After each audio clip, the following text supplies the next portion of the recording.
Seguramente has escuchado que comprar una casa siempre es una gran inversión, o que pagar alquiler es como tirar el dinero a la basura porque no importa cuánto lo hagas, la casa nunca será tuya. Y créeme, esto tiene sentido, pero no siempre es cierto. Es mucho más complicado que eso. Para los que no me conocen, soy Juan David, estoy certificado como gestor de patrimonios e inversiones por la CISA de Inglaterra y estoy aquí para ayudarte. En este video veremos por qué todos creen que comprar una casa es una gran inversión. El error número uno que debes evitar a toda costa con tu vivienda, una comparación matemática de los 3 escenarios que existen y por supuesto la conclusión de cuál es el mejor escenario para ti.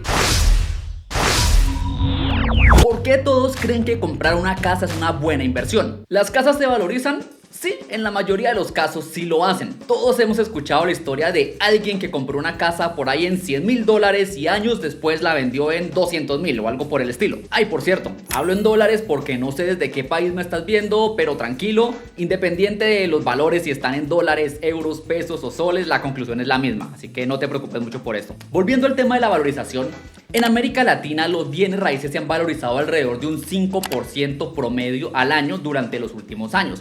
Esto quiere decir que en promedio la mayoría de casas o apartamentos duplican su valor cada 15 años. Esto por supuesto es bueno, pero tiene un gran problema. Y es que la mayoría de personas se enfocan demasiado en cuánto se valorizó su casa y no en cuánto pagaron por ella. Seamos honestos, la mayoría de personas normales no tenemos el dinero suficiente para ir y comprar una casa de contado. Tenemos que acudir a un banco y a un crédito de vivienda. Este es un problema especialmente grande, sobre todo cuando las tasas de interés están bastante altas, porque al final terminamos pagando mucho más de lo que creemos. Entonces, sí, muchas personas cuentan la historia como: compré una casa de 100,000 que ahora está valorizada en 200,000.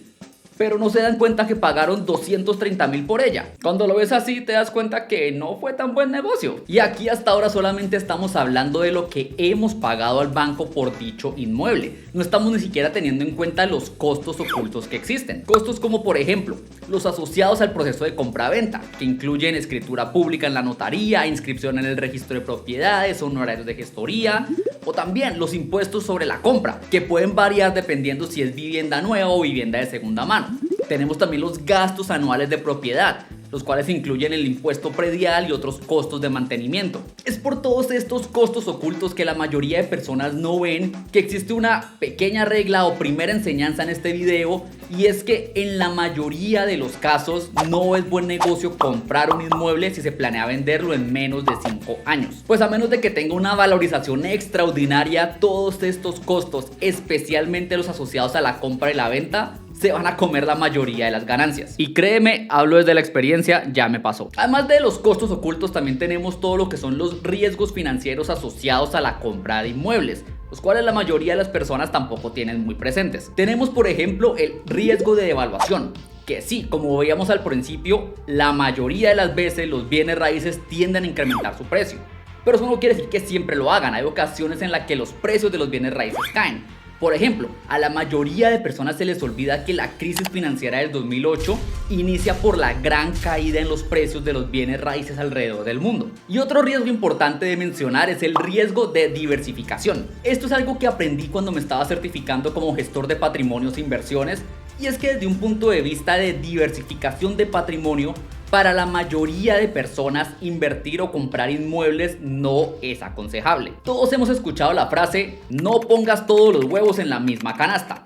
Pues bueno, justo ese es el problema con esto. Un inmueble es una canasta demasiado grande para la mayoría de personas. Suponiendo que fueras multimillonario, la forma correcta de diversificar invirtiendo en inmuebles sería comprando varios de ellos, es decir, comprando varias casas o varios apartamentos, idealmente en diferentes ciudades o incluso en diferentes países. Y aún así también se te recomendaría diversificar tu portafolio de inversiones o tu patrimonio en otra clase de activos financieros, como por ejemplo las acciones o los bonos, de forma que un patrimonio de, por ejemplo, $3 millones se viera algo así como $1 millón diversificado en más de 10 propiedades, $1 millón diversificado en más de 25 acciones y $1 millón diversificado en bonos de 2, 5 y 10 años. En este ejemplo y para este individuo, comprar una casa por ejemplo de $100,000 representaría tan solo un 3.33% de su patrimonio total, pues como hemos visto estaría supremamente diversificado. Pero por otro lado, para una persona común y corriente, así tenga otro tipo de inversiones, un inmueble, es decir, una casa o un apartamento, por lo general termina representando alrededor de un 70, 80 o hasta un 90% de su patrimonio total. Y desde un punto de vista de diversificación, pues esta es la definición de poner todos los huevos en la misma canasta. ¿Quiere todo esto decir que, en definitiva, comprar una casa o un apartamento es una mala decisión financiera? No saltemos a conclusiones todavía. Por ahora lo que quiero es que empecemos a pensar en que puede haber mejores alternativas. Como siempre digo, los números no mienten, así que vamos a ver qué nos dicen al respecto. Los 3 escenarios. Hagamos los cálculos. Vamos a asumir que estás en la posición de comprar una casa o un apartamento de 100.000. Es decir, que tienes los 30.000 para la cuota inicial y la posibilidad de pagar las cuotas mensuales que te va a exigir el banco. Nuevamente, por ahora no te preocupes si estos valores están en dólares, euros, pesos, soles o si están muy por encima o muy por debajo de tu presupuesto. Esto no afecta a la conclusión a la que llegaremos. El primer escenario es aquel en el que decides solicitar el crédito y proceder a comprar la casa. He utilizado las calculadoras de crédito hipotecario de varios bancos en varios países solicitando crédito para una casa de 100.000 con una cuota inicial de 30.000 a un plazo de 20 años. Y lo que obtengo es que las cuotas mensuales serán de aproximadamente 1.000. Esto por supuesto varía dependiendo del banco, del país o de si las tasas de interés son fijas o variables. Pero dejémoslo ahí por ahora. Con esta información, es decir, sumando la cuota inicial más las cuotas que tenemos que pagar mes a mes durante 20 años, podemos calcular que al cabo de 20 años hemos pagado un total de 270.000 al banco. Ahora debemos calcular cuánto se ha valorizado nuestra casa. Como veíamos al comienzo del video, la valorización promedio de un inmueble en América Latina es del 5% al año. Con esta información y utilizando una calculadora de interés compuesto, podemos calcular que en promedio una casa de 100.000 en América Latina al cabo de 20 años tendría un valor de 265.000, lo cual no suena tan atractivo si tenemos en cuenta que pagamos 270.000 por esa casa. Y esto aún no teniendo en cuenta todos los costos ocultos que veíamos anteriormente, como los costos de compra-venta, impuestos y costos de mantenimiento. Pero aún así hay un punto muy importante que quiero resaltar. Y es que independiente de qué tan buena o no haya sido la inversión, después de 20 años tienes una casa. Es decir, tienes un patrimonio de aproximadamente 265.000. Eso es un hecho innegable. El segundo escenario es en el que en vez de comprar la casa decides vivir en ella pagando alquiler. En términos generales, el alquiler mensual de un inmueble es del 0.5% de su valor total. Es decir, que para vivir en esa casa tendrías que pagar aproximadamente 500 mensuales. Por supuesto, es normal que los costos de alquiler incrementen con el paso de los años de acuerdo a la inflación. Pero aún asumiendo que estos no incrementaran, podemos calcular rápidamente que después de 20 años, pagando 500 mensuales, habríamos pagado un total de 120.000 por vivir en esta casa. Y sí, pagamos mucho menos que en el primer escenario, pero aquí el problema evidente es que incluso después de 20 años y de haber pagado todo este dinero, después de 20 años no tienes nada. Es decir, has generado un patrimonio de cero. El problema con este escenario es que no es una comparación justa entre comprar y alquilar porque no está teniendo en cuenta los mismos flujos de caja y el costo de oportunidad de ellos. En otras palabras, ¿qué pasó con los 30.000 iniciales que tenías y los 500 que te estabas ahorrando cada mes?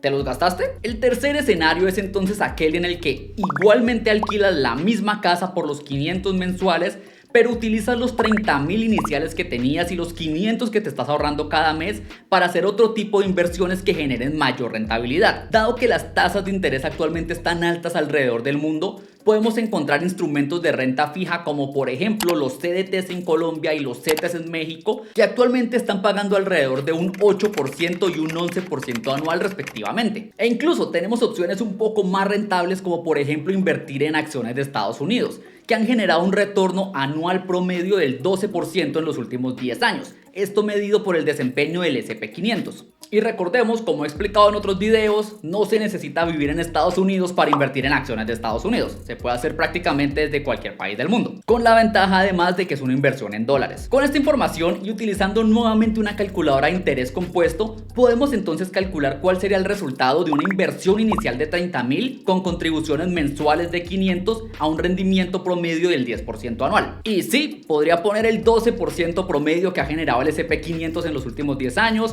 o incluso el 16.20% que ha generado el Nasdaq 100, pero para este ejemplo me quiero ir por el escenario conservador. Con esta información, la calculadora nos arroja que al cabo de 20 años tendríamos aproximadamente 545.000, producto de nuestras inversiones. Es decir, un patrimonio total que nos permitiría literalmente comprar la casa del primer escenario y aún tener mucho más dinero de sobra. En otras palabras, el escenario número 3, aún sin ser demasiado optimistas, arrojó un resultado 2 veces mejor que el escenario número 1. Te produjo 2 veces más riqueza. Los números parecen entonces sugerir que el escenario 3, es decir, el de vivir en alquiler e invertir el diferencial del dinero, es indiscutiblemente el mejor escenario de todos. ¿Es entonces el que todo el mundo debería seguir?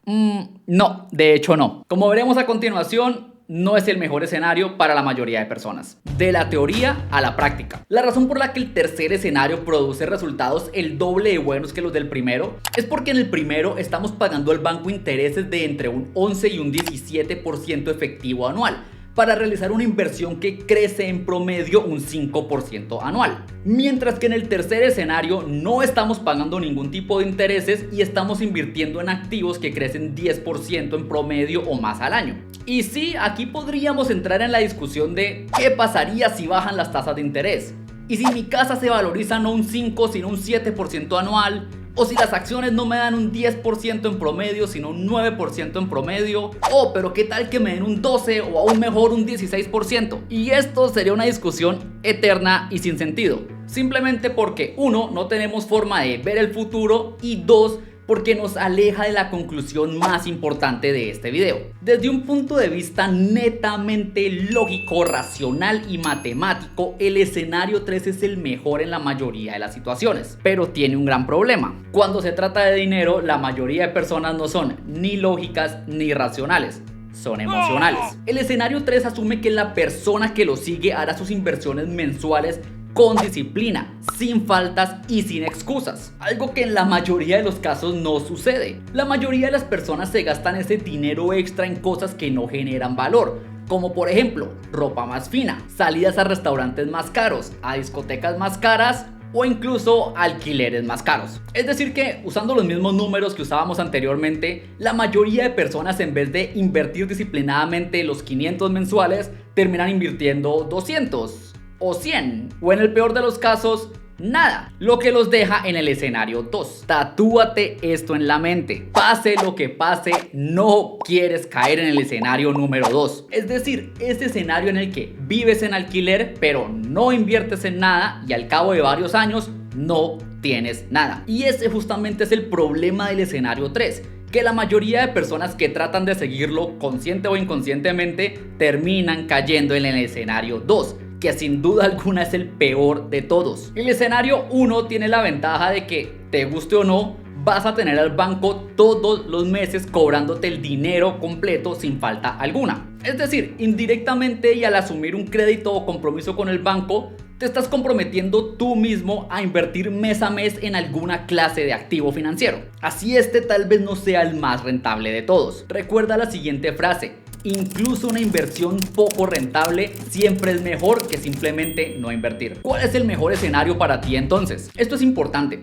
Que el escenario 3 matemáticamente y en la mayoría de los casos sea mejor que el escenario 1 no significa que el escenario 1 sea malo. Realmente estás eligiendo entre bueno y mejor. Tu principal prioridad debe ser no caer en el escenario 2. Este sí, de lejos es un terrible escenario en el que la mayoría de personas caen. Y tú, como sea, debes evitar caer en él. Así que si eres consciente de que eres una persona que le cuesta seguir con disciplina un plan de inversiones, que se gasta fácilmente su dinero, que le da miedo invertir cuando las acciones están cayendo, o peor aún, que vende sus inversiones cuando las acciones están cayendo, o simplemente si eres una persona que tiene claro que su sueño es tener casa propia porque le genera tranquilidad y felicidad, pues bueno, entonces tu mejor alternativa es seguir el escenario número 1. Como decía antes, tal vez no sea el mejor en la mayoría de los casos, pero sigue siendo un buen escenario. Si por el contrario eres una persona que disfruta de la flexibilidad de vivir en alquiler, me refiero a poder cambiar de casa o incluso de ciudad y país con facilidad, y que al igual que yo eres una persona disciplinada con sus inversiones que quiere sacar el máximo provecho de su dinero, entonces tu mejor opción sí será seguir la del escenario número 3. para lo cual te invito a que sigas este plan detallado que muestro en este video titulado Mejor lección del mejor libro de inversiones. Un plan que te permitirá sacar el máximo provecho de tus inversiones, tu dinero y obtener los mejores resultados financieros en tu vida.